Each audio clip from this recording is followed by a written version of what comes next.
चंबलपुर नामक एक गांव में लड़कियों के खिलाफ बहुत नफरत हुआ करता था।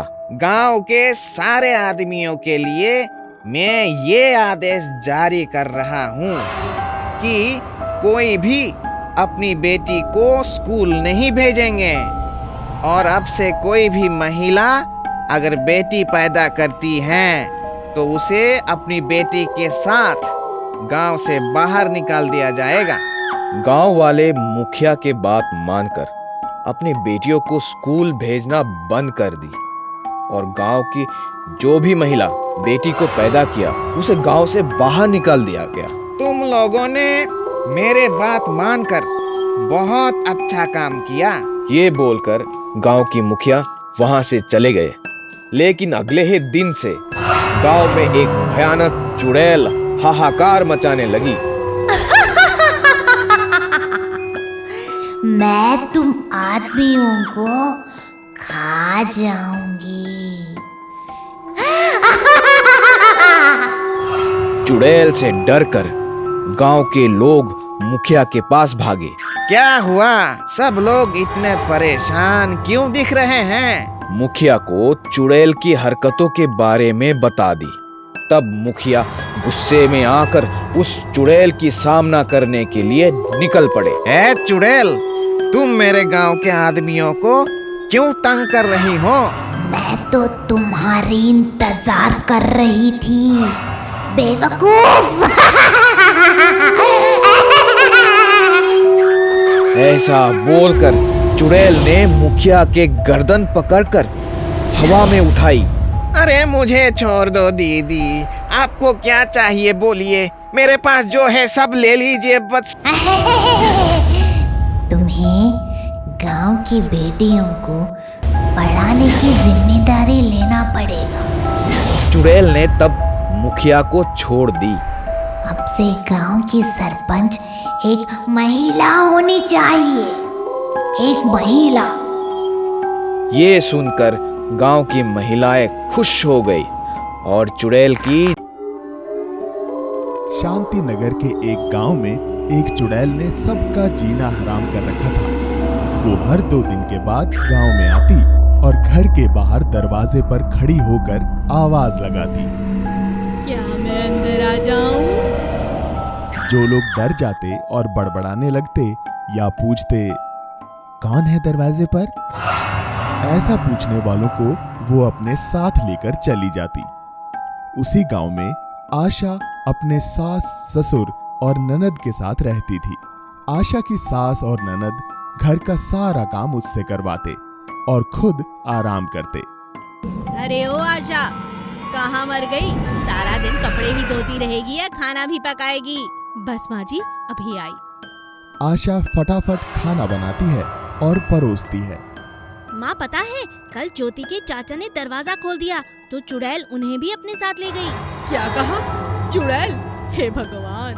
देख बेटी, तू अपना ख्याल रखना और गलती से भी दरवाजा मत खोलना। अगर कभी चुड़ैल हमारे घर आई भी तो ये आशा जाएगी उसके साथ, क्योंकि यही तो दरवाजा खोलती है। जा, अब तू फटाफट दरवाजे पर लिख कर आ जा कि हम घर पर नहीं है। चुड़ैल तुम कल आना। आशा की ननद आशा को बिल्कुल पसंद नहीं करती थी। उसने जानबूझकर दरवाजे पे लिख दिया, चुड़ैल आज आ जाना, और चुपचाप आकर खाना खाने लगी। खाने के बाद सब सो जाते हैं, चुड़ैल नहीं आती।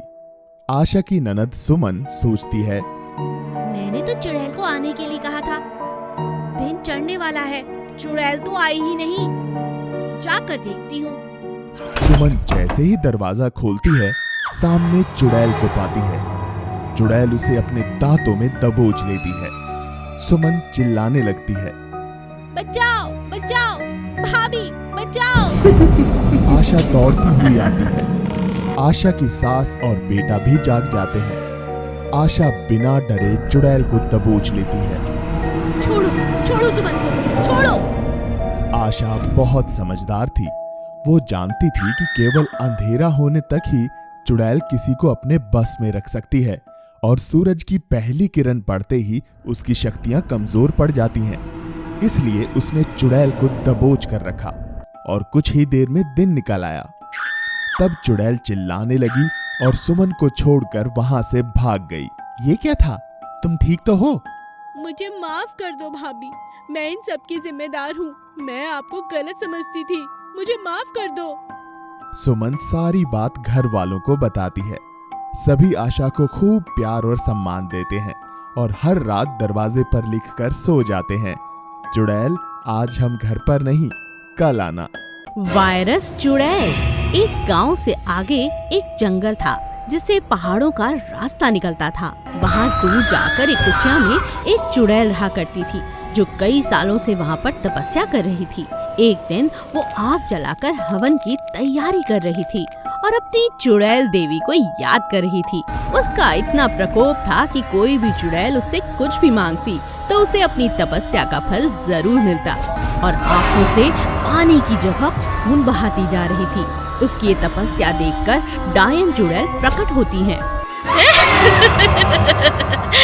क्या चाहती हो तुम मेरी बच्ची?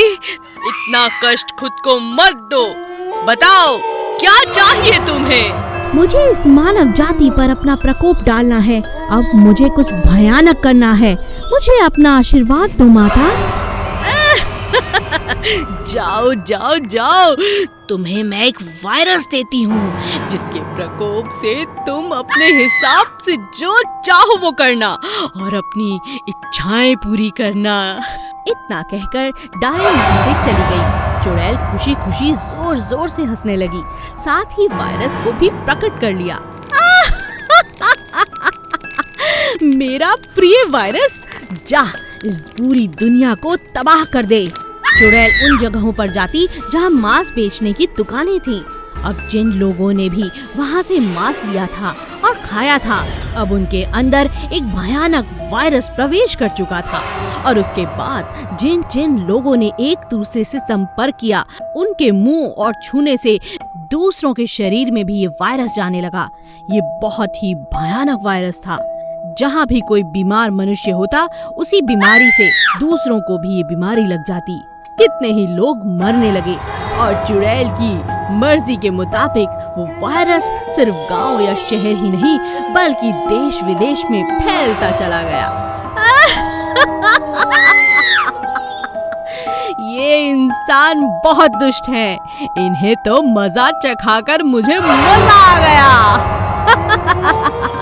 सभी राज्य के लोग और राजा परेशान हो चुके थे। उन्हें एक सभा बुलानी पड़ी और सभी ने स्वच्छता पर पूरा काम किया। घर घर तक जानकारी पहुंचाई गई कि हर कोई हाथ मुंह अच्छी तरह धोए, बाहर से कुछ न खाए, मांस मच्छी का सेवन न करे। सभी लोगों ने दिए हुए निर्देशों का पालन किया। कुछ महीनों तक लोग घर से बाहर तक नहीं निकले और धीरे धीरे चुड़ैल का प्रकोप कम होने लगा। यही बात मैं इन्हें समझाना चाहती थी। अब ये समझ चुके हैं। साफ सुथरे रहते हैं, दूसरों को कष्ट नहीं पहुंचाते। अब ठीक है, अब मुझे यहाँ से चले जाना चाहिए।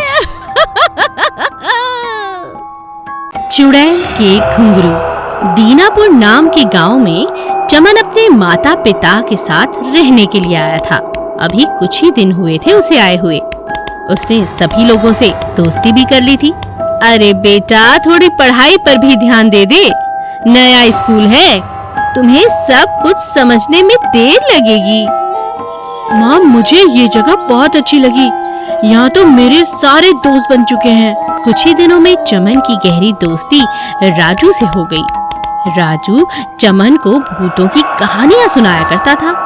चमन को बहुत मजा आता। मैं तुम्हें इतनी डरावनी कहानी सुनाता हूँ, क्या तुम्हें डर नहीं लगता? डर? मुझे नहीं लगता, बल्कि बहुत मजा आता है। तुम मुझे रोज कहानियाँ सुनाया करो। ठीक है, तो मैं आज तुम्हें एक असली कहानी सुनाता हूँ। असली कहानी सुनकर तो सभी डर जाते हैं, तुम भी डर जाओगे। तुम कहानी सुनाओ, मैं नहीं डरूंगा। इस गांव से बाहर एक झोपड़ी है और उसमें कोई नहीं रहता, लेकिन सब लोग झोपड़ी की ओर जाने से बहुत डरते हैं क्योंकि वहाँ से रात में घुंघरूओं की आवाज आती है और लोगों का ये भी मानना है कि वहाँ सच का भूत रहता है। तो क्या भूत घुंघरू पहनता है? भूत नहीं तो उसकी पत्नी होगी, हमें क्या पता। क्या तुम रात के समय उस झोपड़ी के पास जा पाओगे? अगर तुम ऐसा कर पाए तो मैं मान जाऊंगा कि तुम बहुत बहादुर हो। हाँ हाँ, आज रात ही मैं ये काम कर सकता हूँ। उस रात चमन और राजू सबके सोने के बाद चुपचाप घर से बाहर निकलकर उस झोपड़ी के नजदीक पहुंच जाते हैं। झोपड़ी में से घुंघरूओं के बजने की लगातार आवाज आ रही थी, जो कि रात की चुप्पी को तोड़ते हुए एक भयानक एहसास दिला रही थी। कभी कभी बीच में दूर से कुत्तों के भौंकने की आवाज सुनाई देती और माहौल और भी ज्यादा डरावना बन जाता। यह सब सुनकर राजू ने चमन से कहा, चमन, एक बार और सोच ले, कहीं भूत को देखकर बेहोश मत हो जाना। मुझे तो बहुत डर लग रहा है। राजू, तुम चिंता मत करो, तुम मेरा यही इंतजार करो। जब मैं आवाज लगाऊं तब तुम आ जाना। मैं भूत को पकड़ने के बाद तुम्हें आवाज लगा दूंगा। चमन डरते डरते धीरे धीरे झोपड़ी की तरफ बढ़ता है। जैसे जैसे वो झोपड़ी के नजदीक पहुंचता है, घुंघरू की आवाज और भी अधिक तेज हो जाती है। वो कुछ ही देर में झोपड़ी के अंदर आ जाता है। अंदर जाकर अचानक उसने देखा, अरे ये क्या? ये तो एक रस्सी पर कुछ घुंघरू टंगे हैं जो हवा से बज रहे हैं। चमन ने उनको उठाया और बाहर आ गया, और बाहर आकर उसने राजू को आवाज लगाते हुए कहा, अरे राजू, इधर आओ, ये देखो। जब राजू नजदीक पहुंचा तो चमन ने दूर से घुंघरू हिलाते हुए कहा, ये देख राजू, ये देख चुड़ैल के घुंघरू। आज के बाद चुड़ैल अपने घुंघरू से किसी को नहीं डराएगी।